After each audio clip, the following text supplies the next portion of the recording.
میاں والی کے اندر کارکن بنا پی ٹی آئی کا، قائدین کے ساتھ فوٹویں کھنچواتا رہا، اٹھتا بیٹھتا بھی رہا ہوگا۔ اس ایب نارمل شخصیت کو عمران خان کی کریکٹر اسیسینیشن کے لیے جناب لانچ کیا گیا، وہ ٹھس ہو گیا۔ اب توشہ خانہ اور اس میں گھڑی، اس میں ایک ابال پیدا کیا جا رہا ہے۔ لیکن میں یہ سمجھتا ہوں کہ اس ایشو کو بھی اتنے بے ڈھنگے طریقے سے انہوں نے اریز کیا، اس امپورٹڈ حکومت نے اور عمران خان صاحب کے مخالفین نے، کہ میں یہ سمجھتا ہوں کہ چلو بھر پانی میں بھی ڈبکیاں لگانے کے وہ قابل نہیں رہے۔ انہوں نے جتنا اس کو اچھالنا تھا اچھالا، لیکن حاصل وصول کیا ہوا؟ حاصل وصول یہ ہے کہ عمران خان صاحب اور پی ٹی آئی کی حکومت آنے سے پہلے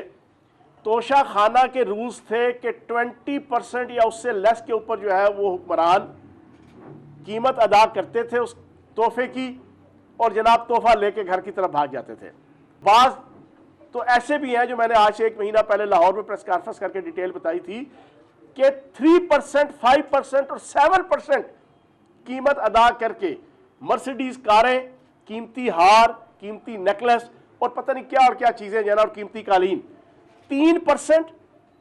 5% اور 7% پے کر کے جناب نواز شریف، آصف زرداری، یہ لوگ جو ہے وہ لے کے رفو چکر ہوتے رہے۔ لیکن عمران خان صاحب اور پی ٹی آئی کی حکومت آنے کے بعد قانون بنا دیا گیا کہ کم از کم 50% اس کی جو مارکیٹ کی قیمت ہوگی، اور قیمت بھی 2 ذریعوں سے جو ہے وہ لگوائی جاتی تھی۔ پہلے تو یہ اپنا ہی کیبنٹ ڈویژن کے تحت جناب توشہ خانہ کا جناب وہ لگا دیتے تھے، حکمرانوں کو خوش کرنے کے لیے سرکاری افسران جناب بڑی نامنل سی قیمت لگا کر اس کو حوالے کر دیتے تھے۔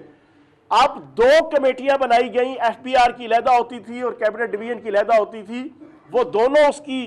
اسیسمنٹ کرتے تھے اور پھر جا کے جو ہے اس کی جو قیمت طے ہوتی تھی۔ یہ عمران خان صاحب اور پی ٹی آئی کی حکومت نے طے کروایا کہ 50% اس قیمت کو جو 2 کمیٹیاں فائنل کریں گی، اس کا 50% حکمران پے کرے گا، اس کے بعد وہ تحفہ لے لے گا۔ اب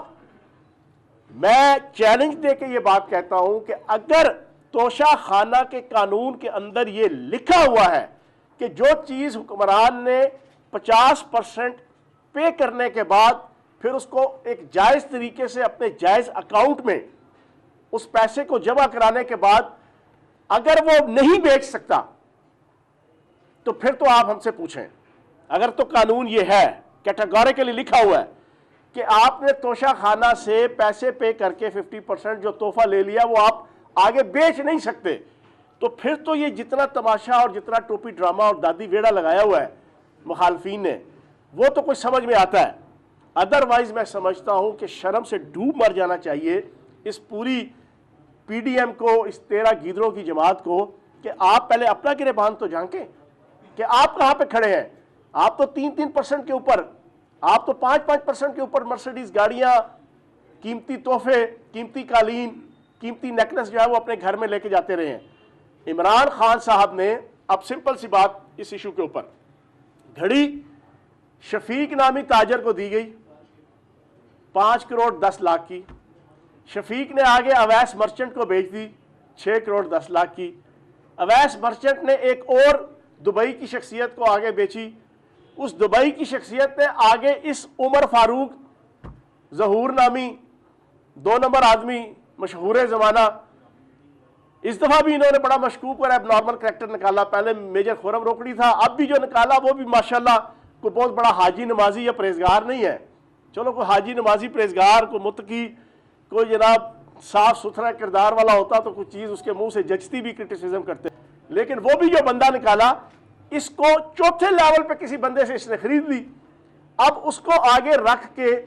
جس کا کردار انتہائی مشکوک، صوفیہ مرزا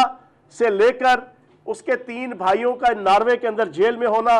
اس کے اوپر بھی بے تحاشا دھوکے دہی کے جناب الزامات، جس نے اپنی بیوی کو سالوں سال چکر لگوا کے عدالتوں کے، سالوں سال، اس کے بعد 10 لاکھ روپیہ دیا، وہ یک مش جناب آپ کا کیا خیال ہے کہ وہ 15 20 30 کروڑ روپیہ جناب گھڑی کا پے کر دے گا؟ میں نے آج سے 4-5 دن پہلے بھی ایک ٹویٹ کی تھی میجر خرم روکڑی کے معاملے میں۔ آج اس پریس کانفرنس کے ذریعے سے میں یہ جو ہمارے امپورٹڈ ارباب اہل بست و کشاد ہیں ان سے گزارش کروں گا، جناب والا وہ کسی نے صحیح آپ کو کہا نا کہ منجی نہیں دینی نہ دو پر سوچ اجنل، جناب والا الیکشن کی ڈیٹ نہیں دینی نہ دیں، لیکن کردار کشی تو کسی طریقے سے کرو، کسی چج سے کرو، کسی اصول سے کرو۔ کردار کشی بھی آپ 2 نمبر طریقے سے کر رہے ہو۔ ہر ٹاپ کلاس کا 2 نمبر آدمی، اب نارمل آدمی، اپنی فیلڈ کا، معاشرے کا، سوسائٹی کا انتہائی بیڈ کریکٹر آدمی، آپ اس کو اٹھا کے لے کے آتے ہیں، اس کو اٹھا کے ٹی وی چینلوں پہ بٹھا کے سارا دن دھڑا دھڑ طوطے کی طرح اس کو رٹا رٹایا پیغام پڑھانا شروع کر دیتے ہیں۔ ابھی اس کا وہ پیغام اور اس کا وہ دعویٰ وہ آن ایئر ہونے سے بند نہیں ہوتا، اس وقت تک سارا کٹا چھٹا جائے وہ سوشل میڈیا میں ہی اور الیکٹرانک میڈیا میں آ جاتا ہے اس کا کہ اس کے کرتوت کیا ہے۔ تو میں یہ سمجھتا ہوں کہ یہ عمران خان صاحب کو ڈی گریڈ کرنے کے لیے، عوام کے دلوں سے اس کی محبت ختم کرنے کے لیے، پی ٹی آئی کا یہ لانگ مارچ اور پی ٹی آئی کا حقیقی آزادی مارچ کا جو ایک تصور ہے، ایک سوچ ہے، ایک فکر ہے، ایک آئیڈیالوجی ہے، اس کو ڈیمیج کرنے کے لیے یہ چیری بلاسم کرائم منسٹر اور اس کے ساتھ باقی ان کے سارے جتنے ہواری ہیں، یہ ان کی طرف سے یہ فیبریکیٹڈ جتنے سکینڈلز ہیں یہ پیدا ہونے سے پہلے ہی جو ہے وہ ڈیفیوز ہو رہے ہیں۔ تو میری ان سے گزارش ہے کہ اگلا سکینڈل جو آپ نے لے کے آنا ہے کوئی چاجنل لے کے آئے ہو، کوئی طریقے سے لے کے آئے ہو، کوئی صحیح معنوں میں کوئی بندہ ایسا ہو جس کے اوپر کوئی بندہ انگلی نہ اٹھا سکے۔ چلو جھوٹ بھی بلوانا ہے اس سے، عمران خان صاحب کی کردار کشی بھی کوانی ہے تو کم از کم کوئی طریقے کے ساتھ اس سے جو ہے وہ کروائیے گا۔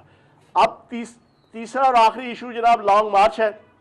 لانگ مارچ کے حوالے سے میری آج صبح اسد عمر صاحب سے بات ہوئی ہے۔ پہلے 19 تاریخ کے حوالے سے تھا کہ پنڈی کے اندر پہنچے گا، لیکن اب 19 تاریخ کو روات اور مندرے کے قریب پہنچ کر ہفتے والے دن پرسوں عمران خان صاحب اعلان کریں گے کہ کس دن راول پنڈی داخل ہونا ہے۔ موسٹ پرابلی 21 تاریخ کنسیڈر ہو رہی ہے، لیکن یہ 19 تاریخ کو پرسوں عمران خان صاحب مندرہ کے راؤنڈ اباؤٹ جب لانگ مارچ پہنچے گا تو یہاں پھر وہ خطاب کے درمیان فائنل ڈیٹ بتائیں گے کہ 21 ہے، 22 ہے، 23 ہے، جو بھی ہوگی وہ انشاءاللہ تاریخ اناؤنس ہوگی۔ اور راول پنڈی کے اندر انشاءاللہ ہم خطاب ہیں کہ وہ آئیں اور بھرپور طریقے سے ہم ان کا استقبال کریں گے۔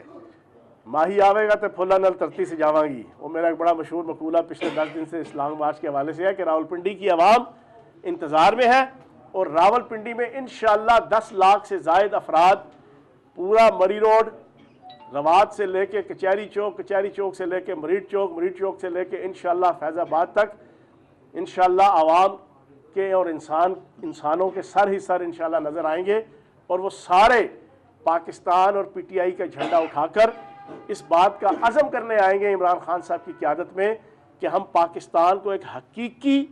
جمہوری ملک اور حقیقی آزاد ملک انشاءاللہ بنانے آئے ہیں۔ اور وہ شرکاء لانگ مارچ کے انتہائی پرامن طریقے سے اس امپورٹڈ حکومت کا دھڑن تختہ کرنے کے لیے اور اگلے الیکشن کی انشاءاللہ تاریخ لینے کے لیے آئیں گے۔ یہاں پہ انتظامات ہم سارے کمپلیٹ کر رہے ہیں،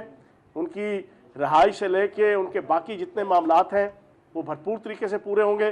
پرسوں یا ترسوں انشاءاللہ خواتین کا مشعل بردار جلوس بھی انشاءاللہ مری روڈ پہ ہم نکالیں گے اور عمران خان صاحب کے استقبال کی خوشی میں انشاءاللہ یہ ہوگا مشعل بردار جلوس، بڑا دلچسپ یہ بھی ایک جناب ایونٹ ہوگا۔ اور باقی پورے مری روڈ کے اوپر کیمپس ہوں گے، مریٹ چوک پہ کیمپ ہوگا، باغ پہ کیمپ ہوگا، کمیٹی چوک پہ کیمپ اور پی پی 16 کے ہزاروں افراد انشاءاللہ یہاں پر عمران خان صاحب کا استقبال کریں گے۔ اور اس وقت تک ہماری یہ تحریک جاری رہے گی عمران خان صاحب کی قیادت میں جب تک پاکستان ایک حقیقی آزاد جمہوری ملک نہیں بن جاتا اور پاکستان کے اوپر یہ جو امپورٹڈ حکمران ہے، یہ بددیانت اور نکمے نکھٹو نااہل حکمران، جب تک ان سے جو ہے وہ عوام کی جو ہے وہ جان نہیں چھوٹ جاتی۔ بہت شکریہ۔